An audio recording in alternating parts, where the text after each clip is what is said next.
আসসালামু আলাইকুম, আমন্ত্রণ জানাচ্ছি ফফ টিভি নিউজ আপডেটে। সঙ্গে আছি আমি ইমতিয়াজ আহমেদ।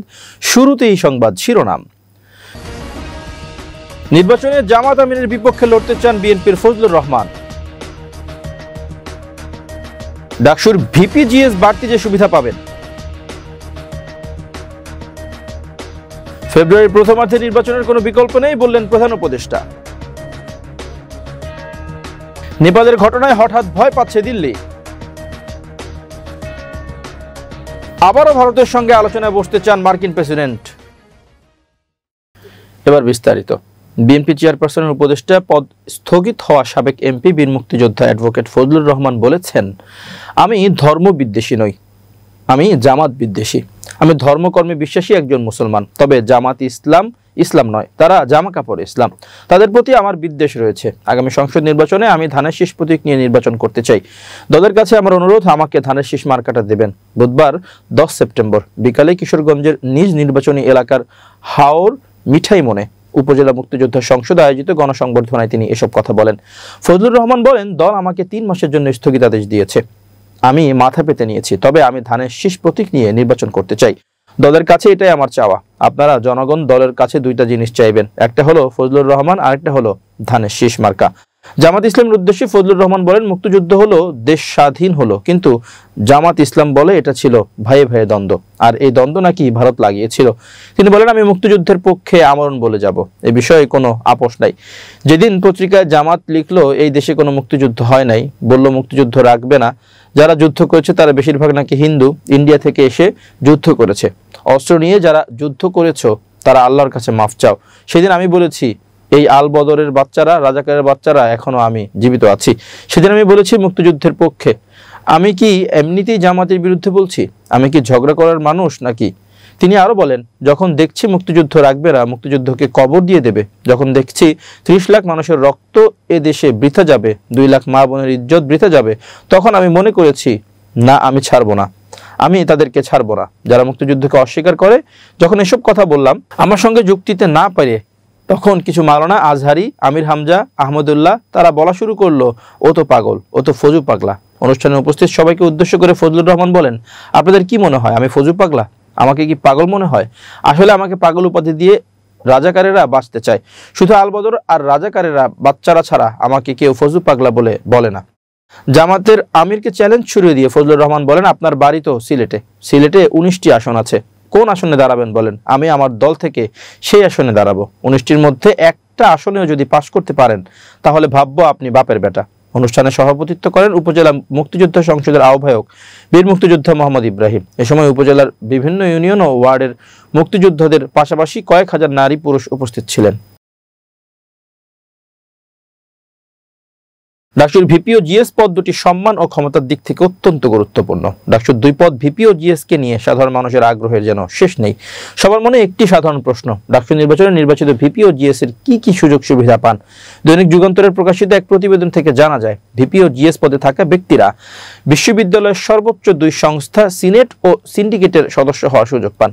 সেখানে তারা ঢাবির হাজারো শিক্ষার্থীর প্রতিনিধিত্ব করে তাদের দাবি দাওয়া তুলে ধরতে পারেন। একই সঙ্গে ছাত্রদের স্বার্থবিরোধী কোনো বিষয় এলে সেখানেই তারা প্রতিবাদ জানানোর সুযোগ পান। এই 2 বডিতে তারাও অন্য সদস্যদের মতো সমান ক্ষমতা নিয়ে শিক্ষার্থীদের পক্ষ থেকে মতামত দেওয়ার সুযোগ পাবেন। পাশাপাশি বিশ্ববিদ্যালয়ের উন্নয়ন পরিকল্পনা, বাজেট সহ বিভিন্ন কর্মসূচিতে তারা ছাত্রদের প্রতিনিধি হিসেবে উপস্থিত থাকবেন। নীতি নির্ধারণী সভা সহ বিশ্ববিদ্যালয়ের প্রায় সব কার্যক্রমেই কোনো না কোনোভাবে ভিপি ও জিএস এর সম্পৃক্ততা থাকে। সমাবর্তন সহ বিভিন্ন কর্মসূচিতে তারা প্রতিনিধি হিসেবে উপস্থিত থাকেন। বিশ্ববিদ্যালয়ের বাজেট অনুমোদন এবং উন্নয়ন পরিকল্পনার কমিটিতেও তারা সদস্য হিসেবে দায়িত্ব পালন করেন। এছাড়া সিলেকশন বোর্ডে, যেখানে নিয়োগ বা চাকরি থেকে অব্যাহতির সিদ্ধান্ত হয়, সেখানেও তাদের প্রতিনিধি হিসেবে ভূমিকা থাকে। বিশ্ববিদ্যালয়ে কোনো জরুরি পরিস্থিতিতে বিশেষ বৈঠক হলে ছাত্রদের প্রতিনিধি হিসেবে তারাও তাতে অংশ নেন। তবে এসব দায়িত্ব পালনের জন্য তারা নিয়মিত কোনো বেতন ভাতা পান না। শুধু সিনেট বা সিন্ডিকেটের বৈঠকে যোগ দিলে একটি নির্দিষ্ট ভাতা দেওয়া হয়। আর সিন্ডিকেট বা অন্য কোনো বডি বিশেষ কোনো দায়িত্ব অর্পণ করলে কর্তৃপক্ষ চাইলে তার জন্য সম্মানীয় প্রদান করতে পারে। তবে 1 বছরের জন্য ক্যাম্পাসে কার্যক্রম পরিচালনার উদ্দেশ্যে তারা এককালীন অর্থ বরাদ্দ পান। এই অর্থ মূলত চা নাস্তা ও অন্যান্য খরচের জন্য ব্যবহার করা হয়। ভিপি ও জিএস এর জন্য মোট 10 লাখ টাকা বরাদ্দ থাকে। এর মধ্যে 5 লাখ টাকা ভিপির জন্য এবং 5 লাখ টাকা জিএস এর জন্য। প্রধান উপদেষ্টা অধ্যাপক ডক্টর মোহাম্মদ ইউনূস বলেছেন, ফেব্রুয়ারির প্রথমার্ধে নির্বাচনের কোনো বিকল্প আমাদের হাতে নেই। বৃহস্পতিবার সন্ধ্যায় রাষ্ট্রীয় অতিথি ভবন যমুনা জাতীয় ঐক্যমত্য কমিশনের 2 ঘণ্টাব্যাপী বৈঠকে এসব কথা বলেন তিনি। বৈঠকে প্রধান উপদেষ্টা প্রফেসর মোহাম্মদ ইউনূস বলেন, বর্তমান অন্তর্বর্তীকালীন সরকারের প্রধানতম 3টি ম্যান্ডেটের অন্যতম হচ্ছে সংস্কার। তাই নির্বাচন ও বিচারের মতোই সমান গুরুত্ব দিয়ে জুলাই সনদের বিষয়টিকে দেখতে হবে। তিনি আরো বলেন, আগামী ফেব্রুয়ারিতে অনুষ্ঠিতব্য জাতীয় নির্বাচন শুধুমাত্র একটি সাধারণ নির্বাচনই নয়, এটি হচ্ছে একটি ফাউন্ডেশনাল ইলেকশন, যার মাধ্যমে নির্ধারিত হবে আগামীর বাংলাদেশের পথরেখা। তাই নির্বাচনকে সামনে রেখে আমাদেরকে অবশ্যই মৌলিক সংস্কারগুলো চূড়ান্ত করে ফেলতে হবে। একই সঙ্গে মাথায় রাখতে হবে, ফেব্রুয়ারির প্রথমার্ধে নির্বাচনের কোনো বিকল্প আমাদের হাতে নেই। এই বৈঠকে জুলাই সনদ বাস্তবায়নের লক্ষ্যে ঐক্যমত্য কমিশনের প্রস্তাব এবং এই সংক্রান্ত বিষয়ে রাজনৈতিক দলগুলোর প্রভাব নিয়ে বিস্তারিত আলোচনা হয়। কমিশন সদস্যরা জানান, খুব শীঘ্রই কমিশন তাদের প্রতিবেদন অন্তর্বর্তীকালীন সরকারের কাছে জমা দেবে। এই বিষয়টিকে সামনে এগিয়ে নিতে আগামী রোববার রাজনৈতিক দলগুলোর সঙ্গে আবারও বৈঠক করবে জাতীয় ঐক্যমত্য কমিশন। এদিন জুলাই সনদ বাস্তবায়নের প্রক্রিয়া নিয়ে গঠিত 6 সদস্য বিশিষ্ট কমিটির প্রস্তাবনাগুলো বৈঠকে তুলে ধরা হবে। কমিশনের পক্ষ থেকে বৈঠকে ঐক্যমত্য কমিশনের সহসভাপতি প্রফেসর আলী রিয়াজ, কমিশন সদস্য বিচারপতি Mohammad Imdadul Haq, doctor Iftekharuzzaman, doctor Badiul Alam Majumdar, doctor Mohammad Ayub Mia এবং প্রধান উপদেষ্টার বিশেষ সহকারী মুনির হায়দার উপস্থিত ছিলেন। এছাড়া আরও উপস্থিত ছিলেন অন্তর্বর্তীকালীন সরকারের উপদেষ্টা মোহাম্মদ ফাউজুল কবির খান, আসিফ নজরুল, সৈয়দা রিজওয়ানা হাসান এবং জাতীয় নিরাপত্তা উপদেষ্টা খলিলুর রহমান।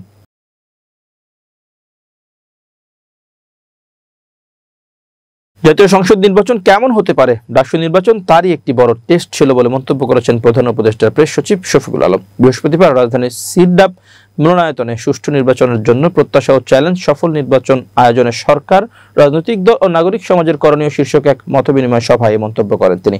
মতবিনিময় সভায় বিভিন্ন রাজনৈতিক দলের নেতাদের পাশাপাশি নাগরিক সমাজের প্রতিনিধিরা অংশ নেন। প্রধান উপদেষ্টার প্রেস সচিব বলেন, জাতীয় সংসদ নির্বাচন কেমন হতে পারে তার একটি বড় টেস্ট ছিল ডাকসু নির্বাচন। এই টেস্টে রাজনৈতিক দল, সুধী সমাজ ও শিক্ষার্থীরা ভালোভাবে উত্তরণ করেছেন। আইনশৃঙ্খলা সংক্রান্ত একটি ঘটনাও ডাকসু নির্বাচনে ঘটেনি। আগামী জাতীয় নির্বাচন নিয়ে প্রায় প্রতিদিনই সরকারের বৈঠক হচ্ছে বলে এ সময় উল্লেখ করেন শফিকুল আলম। তিনি বলেন, প্রধান উপদেষ্টা অধ্যাপক মোহাম্মদ ইউনূস বারবার বলেছেন, নির্বাচন ফেব্রুয়ারিতেই হবে। সুষ্ঠু নির্বাচনের জন্য আইনশৃঙ্খলা রক্ষাকারী বাহিনীর 8 লাখ সদস্য মাঠে থাকবেন। তবে ভালো নির্বাচনের জন্য রাজনৈতিক দল ও প্রার্থীদের সদিচ্ছা থাকতে হবে।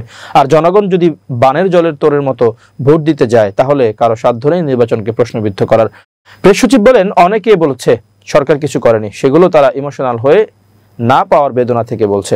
সরকারের সফলতা ও ব্যর্থতার বিষয়ে বলতে হলে সব পরিসংখ্যান হিসাব করে বলতে হবে। বিপ্লব পরবর্তী সময়ে অনেক দেশে বিশৃঙ্খলা সৃষ্টি হয়েছে, বাংলাদেশে এমন কিছু হয়নি, এটাই সরকারের সবচেয়ে বড় সাফল্য। ইউটিউবে এসে অনেকে মিথ্যা বলছেন দাবি করে শফিকুল আলম বলেন, ইউটিউবে যা হচ্ছে তা রীতিমতো ভয়াবহ। এখনকার প্রজন্ম সংবাদ মাধ্যম থেকে নিয়মিত তথ্য নেয় না, তারা ইউটিউব থেকে তথ্য নেয়। সেখানে কেউ কেউ নিয়মিত মিথ্যা তথ্য দিচ্ছেন। কোন দেশের সরকার এগুলো সহ্য করে না। এটা নিয়ে কথা বলতে গেলেই বলা হবে অন্তর্বর্তী সরকার মুক্ত গণমাধ্যমে বিশ্বাসী নয়। এবার আন্তর্জাতিক প্রসঙ্গ। নেপালে সামাজিক যোগাযোগ মাধ্যম নিষিদ্ধের জেরে সহিংস বিক্ষোভে প্রধানমন্ত্রী কেপি শর্মা ওলির পতন ঘটেছে। ভারতের এই কৌশলগত প্রতিবেশী দেশের অস্থিরতা নিয়ে দুশ্চিন্তায় পড়েছে দিল্লি, যা দেশটিকে বাংলাদেশ ও শ্রীলঙ্কার সাম্প্রতিক সংকটকে স্মরণ করিয়ে দিচ্ছে। ব্রিটিশ সংবাদ মাধ্যম বিবিসির প্রতিবেদনে খবর জানানো হয়। প্রতিবেদনে বলা হয়, সামাজিক যোগাযোগ মাধ্যম নিষিদ্ধ করার প্রতিবাদে ছড়িয়ে পড়া আন্দোলনে পুলিশের সঙ্গে সংঘর্ষে 20 জনেরও বেশি নিহত হওয়ার পর প্রধানমন্ত্রী কেপি শর্মা পদত্যাগ করেন।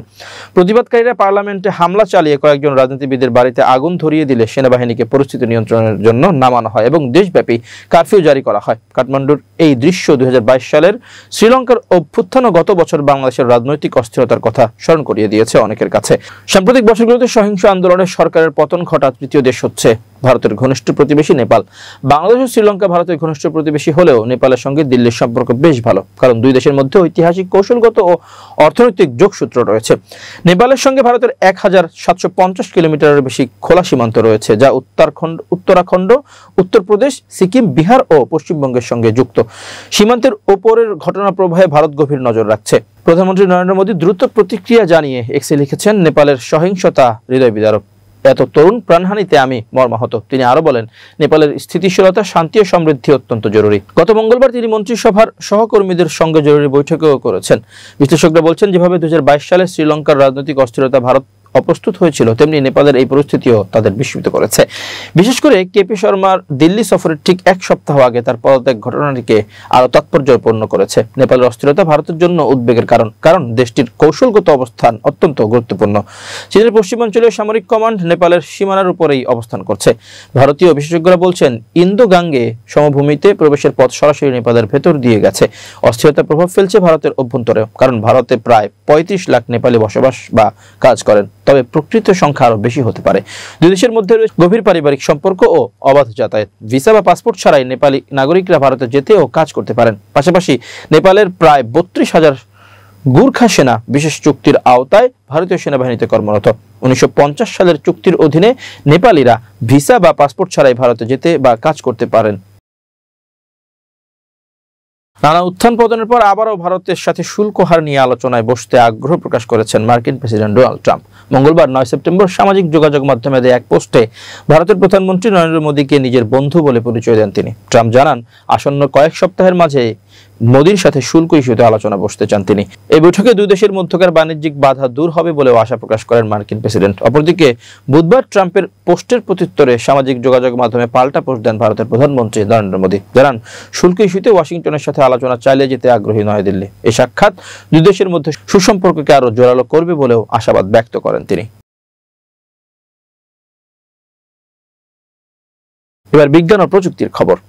সোশ্যাল মিডিয়ার ব্যবহার বাড়ার সঙ্গে সঙ্গে গুজবের বিস্তারও বেড়েছে। বিশেষজ্ঞরা বলছেন, এর পেছনে সবচেয়ে বড় হাতিয়ার হলো বট আইডি। বট হলো একটি স্বয়ংক্রিয় সফটওয়্যার প্রোগ্রাম যা মানুষের মতো আচরণ করে সোশ্যাল মিডিয়ায় পোস্ট, লাইক, কমেন্ট ও শেয়ার করে। একই সঙ্গে ব্যবহৃত হলে এই বটদের দলকে বলা হয় বট আইডি। গুজবকে দ্রুত বিশ্বাসযোগ্য করে তুলতে এই বাহিনী কার্যকর ভূমিকা রাখে। এ বিষয়ে গবেষকরা জানান, বট আইডি সাধারণ মানুষের মতো প্রোফাইল ব্যবহার করে, যে কারণে মানুষ বুঝতে পারে না যে তারা কোনো স্বয়ংক্রিয় অ্যাকাউন্টের সঙ্গে যোগাযোগ করছে কিনা। এই কৌশলকে অ্যাস্ট্রোটার্ফিং বলা হয়, যেখানে মানুষ মনে করে যে ভুয়া তথ্যটি বহুল স্বীকৃত এবং প্রচলিত। ইউনিভার্সিটি অব অক্সফোর্ডের কম্পিউটেশনাল প্রোপাগান্ডা প্রজেক্টের গবেষক স্যামুয়েল উডস বলেন, বট আইডি কেবল গুজব ছড়ায় না, মানুষের মানসিকতাকেও প্রভাবিত করে। বিশেষ করে রাজনৈতিক প্রোপাগান্ডা ছড়াতে এটি শক্তিশালী হাতিয়ার। ২০১৬ সালে যুক্তরাষ্ট্রের প্রেসিডেন্ট নির্বাচনে বিশাল বট আইডি সক্রিয় ছিল। গবেষণা অনুযায়ী ফেসবুক ও টুইটারে ছড়ানো রাজনৈতিক পোস্টের একটি বড় অংশই বট দ্বারা তৈরি বা প্রচারিত। বাংলাদেশের মতো দেশেও রাজনৈতিক বা সামাজিক উদ্দেশ্যে বট আইডি ব্যবহার হয়ে থাকে। বট আইডি শুধুমাত্র রাজনৈতিক গুজব নয়, স্বাস্থ্য, ভ্যাকসিন বিরোধী প্রচারণা এবং ধর্মীয় বিদ্বেষ সম্পর্কিত তথ্য ছড়ায়। বট আইডিকে উদ্দেশ্যপ্রণোদিতভাবে ব্যবহার করা হয় মানুষকে বিভ্রান্ত করার জন্য। প্রযুক্তি কোম্পানিগুলো যেমন ফেসবুক, টুইটার ও ইউটিউব বট শনাক্ত করতে বিশেষ টিম গঠন করেছে এবং সন্দেহজনক অ্যাকাউন্ট মুছে দিচ্ছে। তবু বট আইডি পুরোপুরি বন্ধ হয়নি, কারণ বটগুলো ক্রমশ মানুষের মতো হয়ে উঠছে। বিশেষজ্ঞরা মনে করছেন, ব্যবহারকারীর সচেতনতা সবচেয়ে বড় প্রতিরক্ষা। সোশ্যাল মিডিয়ায় কোনো খবর শেয়ার করার আগে তা যাচাই বাছাই করা, বিশ্বাসযোগ্য সংবাদ মাধ্যম থেকে তথ্য নিশ্চিত করা এবং আবেগতাড়িত খবর দেখে সতর্ক থাকা জরুরি। সোশ্যাল মিডিয়ায় গুজব রোধে প্রযুক্তি যতই উন্নত হোক, মানুষের দায়িত্বশীল ব্যবহার ছাড়া তা সম্ভব নয়। যখন আমরা সচেতন থাকি, তখনই বট আইডির গুজব ছড়ানো থামানো সহজ হয়। এবার খেলার খবর। এশিয়া কাপে ভারত পাকিস্তান ম্যাচ ঘিরে নাটকীয়তা যেন শেষ হচ্ছে না। এশিয়া কাপ শুরু হয়ে গেলেও চলছে নানা গুঞ্জন আর আলোচনা। এমনকি ভারত পাকিস্তান ম্যাচ বাতিল চেয়ে আবেদনও করা হয় আদালতে। চলমান এশিয়া কাপে ভারত পাকিস্তান ম্যাচ বাতিল চেয়ে পাবলিক ইন্টারেস্ট লিটিগেশন PIL আবেদন করা হয় ভারতের সুপ্রিম কোর্টে। আইনের 4 শিক্ষার্থী এই পিটিশন করেন। পিটিশনে দাবি করা হয়, গত এপ্রিলে ভারত নিয়ন্ত্রিত কাশ্মীরের পেহেলগামে পর্যটকদের উপর বন্দুকধারীদের হামলার সেই ভয়াবহ ঘটনা ও অপারেশন সিঁদুর এর পর ক্রিকেট মাঠে ভারত পাকিস্তানের মুখোমুখি হওয়াটা একটু দ্রুতই হয়ে যায়। এতে জাতীয় মর্যাদা ক্ষুণ্ণ হয় এবং ভারতের সাধারণ নাগরিক থেকে সৈন্যদের আত্মদানকেও উপেক্ষা করা হয়। তবে বৃহস্পতিবার ভারত পাকিস্তান ম্যাচ বাতিলের আবেদনটি খারিজ করা হয়। বিচারপতি JK মহেশ্বরী এবং বিচারপতি বিজয় বিষ্ণইয়ের নেতৃত্বাধীন বেঞ্চ আবেদনটি খারিজ করে দেন। এ প্রসঙ্গে বিচারপতি মহেশ্বরী বলেন, কি দরকার আছে, এটা একটা ম্যাচ, হতে দিন। রোববারের এই ম্যাচ নিয়ে আমরা কি করতে পারি, হতে দিন। প্রতিদিন ম্যাচ চলতেই থাকবে, কোনো না কোনো পক্ষ খেলবেই। দুবাইয়ে আগামী রোববার 14 সেপ্টেম্বর গ্রুপ পর্বে পাকিস্তানের মুখোমুখি হবে ভারত। এই ম্যাচ হওয়া না হওয়া নিয়ে আলোচনার কমতি ছিল না, যদিও ভারত সরকার ম্যাচটি খেলার অনুমতি দিয়ে দেয়। গত মাসে দেশটির যুব ও ক্রীড়া মন্ত্রণালয়ের ওয়েবসাইট থেকে জানানো হয়, এশিয়া কাপে পাকিস্তানের সাথে ম্যাচ খেলতে বাধা নেই ভারতের। এমনকি যে কোনো টুর্নামেন্টেই তারা খেলতে পারবে বলে জানায় ভারত। প্রিয় দর্শক, শেষ করছি ফফ টিভি নিউজ আপডেট। আজ এই পর্যন্তই। ভিন্ন খবর নিয়ে দেখা হবে আগামীকাল রাত 8টায়। নিজেকে আপডেট রাখতে সাবস্ক্রাইব করুন চ্যানেলটি। নিয়মিত লাইক, কমেন্ট ও শেয়ার করে ছড়িয়ে দিন সর্বত্র। সুস্থ থাকুন, নিরাপদে থাকুন। আল্লাহ হাফেজ।